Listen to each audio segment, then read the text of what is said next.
Growing up in the digital age as you have, there aren't too many of you who haven't heard the word cyberbully, been cyberbullied, or known someone who has been cyberbullied.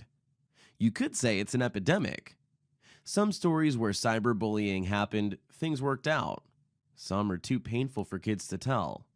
Take Ryan's story, for example. Ryan had always played sports. Growing up, he was very familiar with bats, balls, uniforms, cleats, and other gear.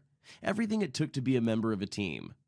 Ryan was academically gifted and naturally athletic, a standout when it came to stealing bases or passing a football. As Ryan got older, with parents and coaches guiding him, he began to narrow his focus to include just one or two sports.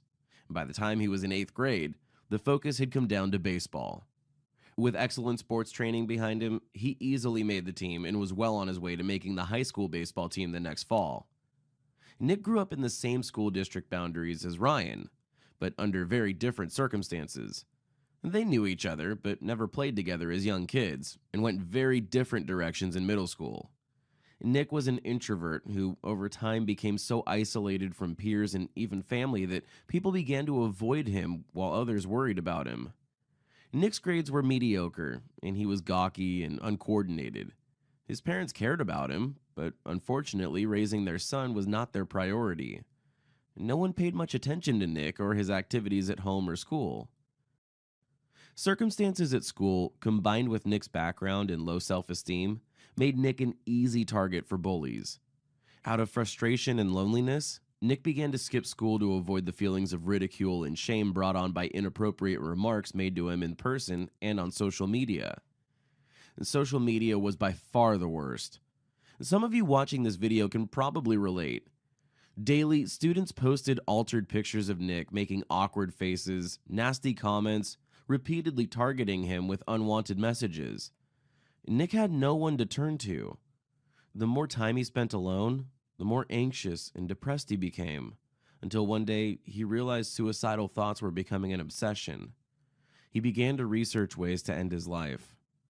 Ryan was aware of what was happening to Nick, but even with all his popularity and confidence, for fear of being a snitch, felt powerless to do anything or tell anyone who might be able to intervene. One afternoon in his science class, Ryan noticed a post on a friend's Facebook page having to do with friends telling Nick to go kill himself. Ryan knew then and there he had to do something.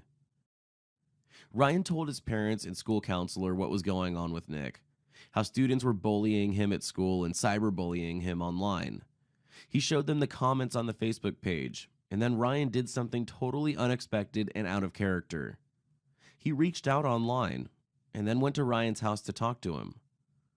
Wow, that took guts and more than a little maturity.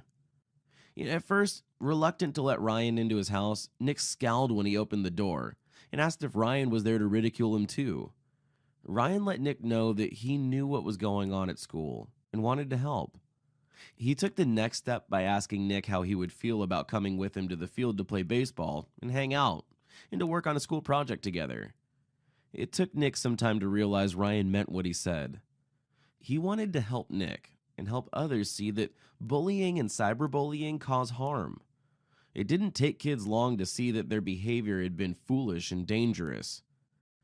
Students who had been bullying Nick were disciplined. Those who had stood by and watched the bullying decided to start a technology leadership council that involved peer-to-peer mentoring and support for, among other achievements, a cause that would become known as an anti-bullying campaign. Bullying is defined as willful and repeated harm.